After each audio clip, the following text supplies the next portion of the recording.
Entre octobre et mars, c'est exceptionnel de voir cette eau couler à travers champs. Elle provient d'une nappe phréatique qui approvisionne la Vienne et une partie des Deux-Sèvres. Les précipitations ont permis de maintenir les niveaux d'eau. Le Bureau de recherche géologique et minière en profite pour mesurer sa qualité.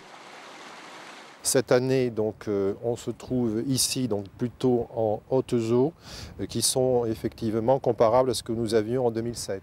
On peut être très optimiste pour ce qui va suivre, sachant que effectivement, si on a des périodes très sèches qui suivent là, après au printemps et en été, on peut se retrouver dans des niveaux quand même relativement bas en été.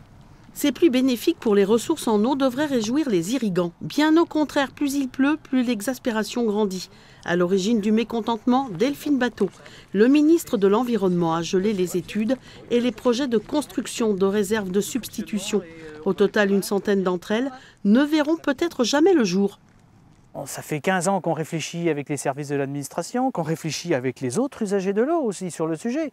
On a débattu longuement, on a trouvé des consensus aussi sur ce sujet régionalement. Il y a eu des discussions importantes. Et aujourd'hui, hop, on réfléchit encore. Mais à force de réfléchir, on finira peut-être par rien faire. C'est ce qui nous inquiète. Et à un moment donné, les agriculteurs, leur patience a des limites. Bien décidés à se battre, les 4500 irrigants du Poitou-Charentes ont créé une structure régionale, Aquanid.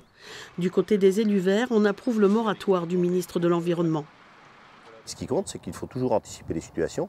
Et le moratoire décidé par la ministre, c'est en fait qu'on met un point d'étape, on s'arrête, on regarde ce qui se passe depuis 10 ans et on regarde comment on peut faire pour avoir une gestion plus rigoureuse des années difficiles, parce qu'on ne peut pas, vis-à-vis de la loi, être 4 années sur 5 en position difficile.